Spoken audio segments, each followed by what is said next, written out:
العلم هو النور الهادي والمفتاح لكل الخير من يرد الله به خيرا. بسم اللہ الرحمن الرحیم نحمدہ ونصلی علی رسولہ الکریم اما بعد. مصنف رحمۃ اللہ علیہ آگے ارشاد فرماتے ہیں ولا یجوز نکاح العبد والامۃ الا باذن مولاہما، اور جائز نہیں ہے غلام اور باندی کا نکاح کر لینا ان دونوں کی مولا کی اجازت کے بغیر. وَإِذَا تَزَوَّجَ الْعَبْدُ بِإِذْنِ مَوْلَاهُ، اور جب غلام نے نکاح کر لیا اپنے مولا کی اجازت سے، فالمہر دین فی رقبتہ، تو مہر اس کی گردن میں دین ہوگا، یباع فیہ، جس میں اسے بیچ دیا جائے گا. سامعین اور عزیز طلبہ کرام، مصنف رحمۃ اللہ علیہ نے اس عبارت میں ایک حکم یہ بیان کیا ہے کہ غلام اپنے مولا کی اجازت سے نکاح کرنے کا مجاز ہے یا خود مختار بھی ہے. ان دونوں میں سے کون سا حکم اس پر لاگو ہوتا ہے؟ وہ بھی بشر ہے، اس کو بھی تقاضائے بشریہ حاصل ہیں، نکاح کی حاجت و ضرورت اسے بھی ہے، اس لیے شریعت نے اس کے حق میں بھی اجازت دی ہے، لیکن مولا کی اجازت پر موقوف رکھا ہے. اس لیے مصنف علیہ الرحمہ نے کہا ہے لا یجوز نکاح العبد والامۃ الا باذن مولاہما، کہ اگر کوئی غلام یا اگر کوئی باندی اپنے مولا کی اجازت کے بغیر اگر نکاح کر لیں تو ان کا نکاح منعقد نہیں ہوگا. ہاں، مولا کی اجازت سے اگر نکاح کرتے ہیں تو ان کا نکاح منعقد ہوگا. لہذا اس سے یہ بھی ثابت ہوا کہ اگر غلام نے کسی آزاد عورت یا کسی باندی سے اپنی مرضی سے مولا کی اجازت کے بغیر نکاح کر لیا، یا کسی باندی نے اپنی مرضی سے مولا کی اجازت کے بغیر کسی آزاد مرد یا غلام سے نکاح کر لیا، تو یہ نکاح ابھی موقوف ہوگا مولا کی اجازت پر. لہذا جب انہوں نے آ کر مثلا اپنے مولا کو باخبر کیا اور مولا نے اس کو جائز رکھا، تو گویا کہ مولا نے اجازت دے دی. لہذا جب مولا کی طرف سے اجازت پائی گئی تو وہ نکاح فوراً منعقد اور صحیح ہو جائے گا، اور اگر وہ انکار کر دے، رد کر دے، تو وہ نکاح فسخ ہو جائے گا، باقی نہیں رہے گا. آگے اسی سے متعلق ایک دوسرا مسئلہ یہ ہے کہ وَإِذَا تَزَوَّجَ الْعَبْدُ بِإِذْنِ مَوْلَاهُ فَالْمَهْرُ دَيْنٌ فِي رَقْبَتِهِ، کہ جب غلام نے نکاح کر لیا اپنے مولا کی اجازت سے، تو چونکہ نکاح میں مہر واجب اور لازم ہوتا ہے جو شوہر کے ذمے ہے، عورت کا حق ہے، اس لیے وہ مہر شوہر کے ذمے لازم ہوگا، اور اس کا منکوحہ کا شوہر وہ غلام ہے جس نے اپنے مولا کی اجازت سے نکاح کیا ہے. اس لیے وہ مہر اسی غلام کی گردن میں ہوگا، کا مطلب یہ کہ غلام کے ذمے ادا کرنا لازم ہوگا۔ اب ظاہر بات ہے کہ غلام مطلق ہے، عبد معزول نہیں ہے، مطلق ہے، اور مطلق غلام اگر کچھ نوکری بھی کر رہا ہو، کمائی بھی کر رہا ہو، تو اس کی کمائی کچھ نہیں ہوتی، جو کچھ کماتا ہے وہ سب کا سب مولا کے لیے ہوتا ہے، تو اس کے پاس تو مال ہے ہی نہیں، تو کیسے جو ہے تو مہر ادا کرے؟ تو کہا یباع فیہ، فیہ یباع فیہ میں ہی ضمیر کا مرجع مہر ہے، مہر کی ادائیگی میں اس غلام کو فروخت کیا جائے گا، لہذا مولا اس غلام کو فروخت کر کے اس کا مہر کی مقدار اس کو جو تو دے تاکہ وہ مہر ادا کر دے۔ یہ اس وقت ہے جب کہ مولا اسے بیچنا ہی چاہے کہ میں تو مہر نہیں دوں گا، تو ہی مہر دے، اور اگر مولا نے اپنے غلام کو مہر کی مقدار دے دی کہ لے تو تیرا مہر ادا کر دے، یا اس کی طرف سے ادا کر دیا، تو مہر ادا ہو جائے گا۔ بہرحال آگے فرمایا وَإِذَا زَوَّجَ الْمَوْلَى أَمَتَهُ فَلَيْسَ عَلَيْهِ أَن يُبَوِّئَهَا بَيْتًا لِلزَّوْجِ وَلَكِنَّهَا تَخْدِمُ الْمَوْلَى وَيُقَالُ لِلزَّوْجِ مَتَى ظَفَرْتَ بِهَا وَتِئْتَهَا۔ مصنف کہہ رہے ہیں وَإِذَا زَوَّجَ الْمَوْلَى أَمَتَهُ، جب مولا نے اپنی باندی کا نکاح کرا دیا کسی مرد کے ساتھ، فَلَيْسَ عَلَيْهِ أَن يُبَوِّئَهَا بَيْتًا لِلزَّوْجِ، تو مولا پر لازم نہیں ہوگا اپنی اس باندی کو اس کے شوہر کے گھر بھیجنا، وَلَكِنَّهَا تَخْدِمُ الْمَوْلَى، ہاں وہ اپنے مولا کی خدمت کرتی رہے گی، وَيُقَالُ لِلزَّوْجِ مَتَى ظَفَرْتَ بِهَا وَتِئْتَهَا، اور اس کے شوہر سے یہ کہا جائے گا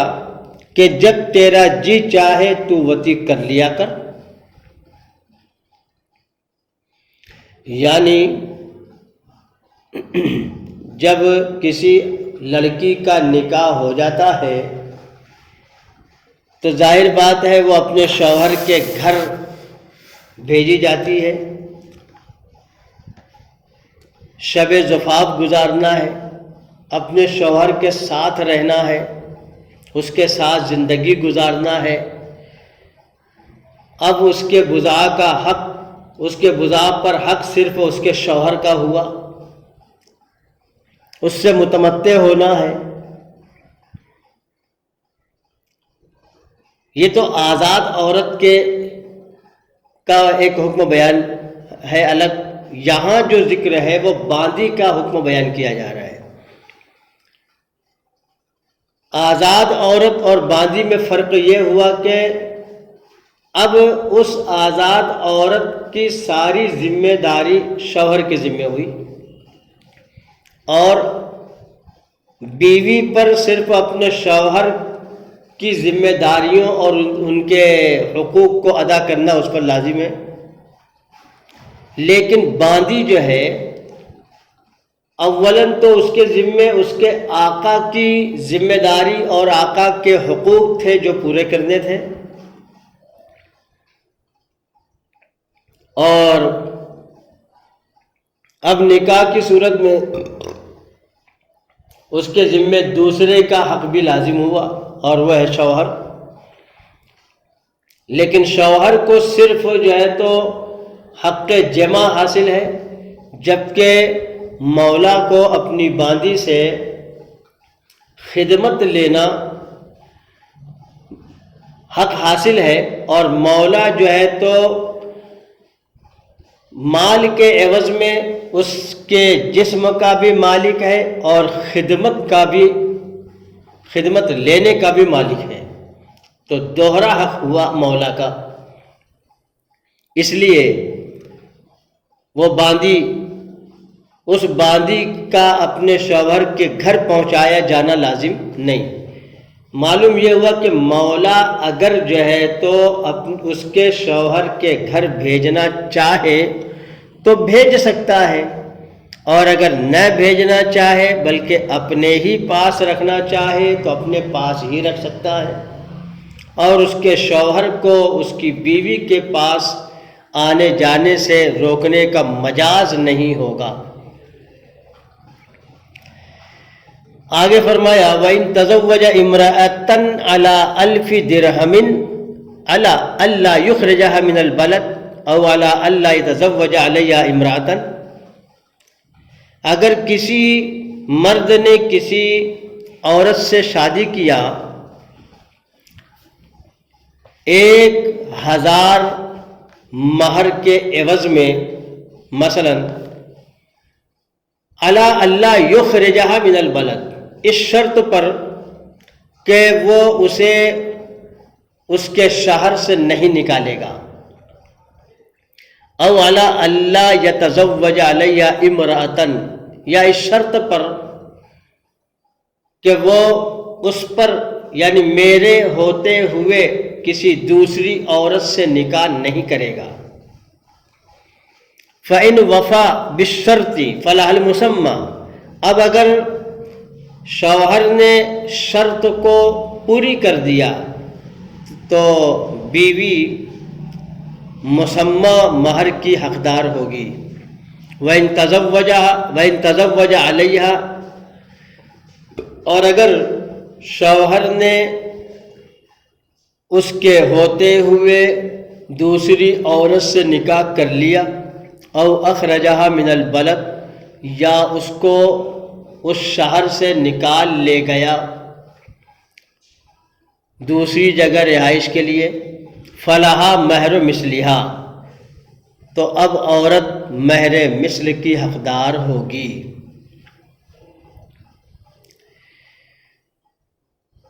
عزیز طلبہ کرام، اس عبارت میں مصنف رحمۃ اللہ علیہ ایک ایسے نکاح کو بیان کر رہے ہیں جس میں جو ہے تو عورت کی جانب سے کوئی شرط پائی گئی، تو آیا مشروط نکاح جائز ہے یا نہیں؟ تو ان عبارتوں سے یہ بھی ثابت ہو گیا کہ مشروط نکاح بھی جائز ہے، اور اس کا حکم یوں بیان کیا گیا کہ مثلا کسی مرد نے کسی عورت سے نکاح کیا علی 1000 درہم، 1000 درہم کے عوض، یہ ایک تمثیل ہے 1000 درہم، مراد یہاں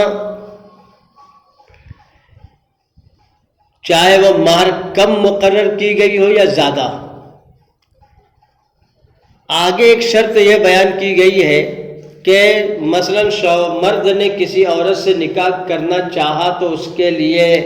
اس کے ساتھ ایجاب کیا، تو عورت نے قبول کرنے کے ساتھ ایک شرط بیان کی، وہ شرط یہ کہ اس نے کہا کہ ہاں میں نے نکاح تو قبول کیا اس شرط پر کہ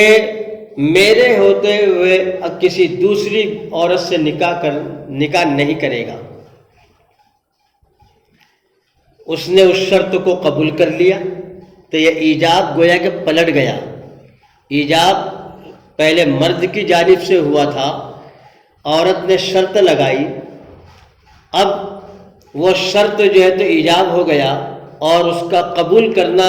مرد کا حق ہوا۔ اب اگر اس نے قبول کر لیا تو اس شرط کے ساتھ نکاح منعقد ہو گیا، یا یہ شرط لگائی کہ مجھے اسی شہر میں لے کر رکھے گا، مثلا عورت کا میکہ ہے تو کہتا ہے کہ میرے ہی وطن میں تو رہ مجھے لے کر، اس شرط پر میں نے تجھ سے نکاح کیا، یا فلاں شہر میں چل کے رہ مجھے لے کر وہاں رہے، اس شرط پر میں نے تجھ سے نکاح کیا، اس نے قبول کر لیا تو نکاح منعقد ہو جائے گا۔ اب بیوی مہر کی حقدار ہوگی تو یہ اس وقت جب کہ اس نے شرط کو مکمل کیا، پوری کیا، کہ جیسے دوسری عورت سے نکاح نہیں کیا، بوڑھے ہو گئے مثلا، تو اب جو ہے تو عورت مہر مسمى کی حقدار ہوگی۔ اسی طرح حیات تک جو ہے تو اسی شہر میں رہا، لے کر دوسرے شہر میں رہائش کے لیے منتقل نہیں ہوا۔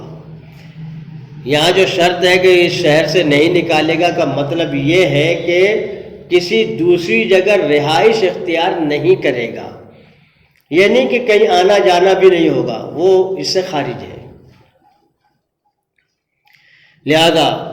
اگر شوہر نے شرط کو پوری کیا تو عورت مہر مسمى کی حقدار ہوگی، اور اگر شرط کو پوری نہیں کیا، مثلا کسی دوسری عورت سے نکاح کر لیا تو شرط پوری نہیں کیا،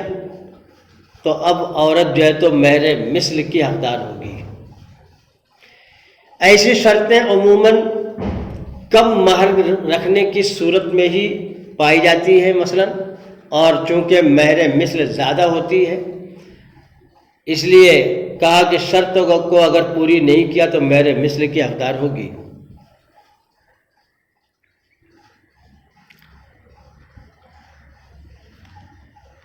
آگے مصنف علیہ رحمہ نے یہ فرمایا کہ وَإِن تَزَوَّجَ عَلَى حَيْوَانٍ غَيْرِ مَوْصُوفٍ صَحَّتِ التَّسْمِيَةُ، اور اگر کسی مرد نے کسی عورت سے نکاح کیا علی حیوان غیر موصوف، غیر موصوف جانور پر، صحت التسمیۃ، تو تسمیہ صحیح ہوگا، وَلَهَا الْوَسْطُ مِنْهُ، اور عورت کو درمیانی قسم کا جانور ملے گا، والزوج مخیر ان شاء اعطاها ذلك وان شاء اعطاها قیمته، اور شوہر کو اختیار ہوگا اگر وہ چاہے اس کو وہی جانور دینا تو جانور دے دے، وان شاء اعطاها قیمته، اور اگر اس کی قیمت دینا چاہے تو اس کی قیمت دے دے۔ وَلَوْ تَزَوَّجَ عَلَى ثَوْبٍ غَيْرِ مَوْصُوفٍ، اور اگر نکاح کیا کسی مرد نے کسی عورت سے غیر موصوف کپڑے پر، فَلَهَا مَهْرُ مِثْلِهَا، تو اب عورت مہر مثل کی حقدار ہوگی۔ دیکھیے یہاں دو مثالیں ہیں اور حکم دونوں کا الگ الگ ہے۔ مصنف نے یہ فرمایا کہ اگر کسی مرد نے کسی عورت سے نکاح کیا ایک جانور پر، اور وہ غیر موصوف جانور ہے لیکن صحت التسمیہ، اس میں جانور کا تسمیہ پایا گیا، یعنی نوع کو بیان کیا ہے۔ ایک ہے جنس اور ایک ہے نوع۔ جنس کو اگر بیان کیا جائے تو مجہول الجنس پایا جائے گا، جیسے کہ آگے دوسری مثال کپڑے کی جو ہے، اور اگر نوع کو بیان کیا جائے تو معلوم الجنس ہے اور نوع متعین ہو گئی۔ مثلا کسی نے اگر یوں کہا کہ میں نے تجھ سے گھوڑے پر نکاح کیا، گھوڑے پر یعنی گھوڑے کو مہر مقرر کیا، کہ میں نے تجھ سے ایک گھوڑے کے عوض میں نکاح کیا، عورت نے اسے قبول کر لی، تو دیکھو گھوڑا یہ نوع ہے۔ اور اگر وہ کہتا ہے کہ میں نے تجھ سے ایک جانور کے عوض میں نکاح کیا، تو جانور کا لفظ یہ جنس ہے، مجہول الجنس پائے گا۔ کون سا جانور؟ انواع تو الگ الگ ہیں، کسی نوع کا ذکر نہیں. اس لیے اگر مجہول الجنس ہو تو عورت مہر مثل کی حقدار ہوگی، اور اگر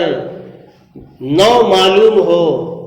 تو اب اس صورت میں عورت اسی نوع کی حقدار ہوگی یا اس کی قیمت کی حقدار ہوگی. شوہر کو اختیار ہے دونوں میں سے جو چاہے دے دے. کہ مثلا شوہر نے کہا کہ میں نے تجھ سے ایک گھوڑے کے عوض میں نکاح کیا، تو نوع متعین ہے اور اس کی صفت غیر متعین ہے. صفت یہ کہ وہ جوان ہے، بوڑھا ہے، بچہ ہے، اوسط در عمر کا ہے، یہ اس کے اوصاف ہیں. یہ بیان نہیں کیا، بلکہ مطلق کہا کہ ایک گھوڑے کے عوض میں. لہذا شوہر کے ذمے نکاح ہو جانے کی صورت میں درمیانی قسم کا گھوڑا مہر میں دینا لازم ہوگا. پھر اسے اختیار ہے، اگر چاہے تو گھوڑا مہر میں دے اور اگر چاہے تو اس گھوڑے کی قیمت مہر میں دے دے. اور اگر کہا کہ میں نے تجھ سے کپڑے کے عوض میں نکاح کیا تو کپڑا جنس ہے، لہذا مجہول الجنس سے پایا گیا، اس کا کوئی وہ جو تو نوع بیان نہیں کی گئی، کوئی وصف بیان نہیں کیا گیا، اس لیے وہ مہر مثل کی حقدار ہوگی قبول کر لینے کی صورت میں. اور اگر کپڑے کی کسی نوع کو بیان کر دے کہ میں نے تجھ سے فلاں قسم کے کپڑے کے عوض میں اتنے کپڑے کے عوض میں نکاح کیا اور اس نے قبول کر لی، تو اس قسم کا اتنا کپڑا مہر میں دینا شوہر کے ذمہ لازم ہوگا. اب یہاں بھی اسے اختیار ہوگا، اگر چاہے تو وہ اتنا کپڑا دے دے یا اس کی قیمت ادا کر دے. السلام عليكم. لا تنسوا الاعجاب بالفيديو والاشتراك في القناة تشجيعا لنا لنستمر بنشر المزيد إن شاء الله.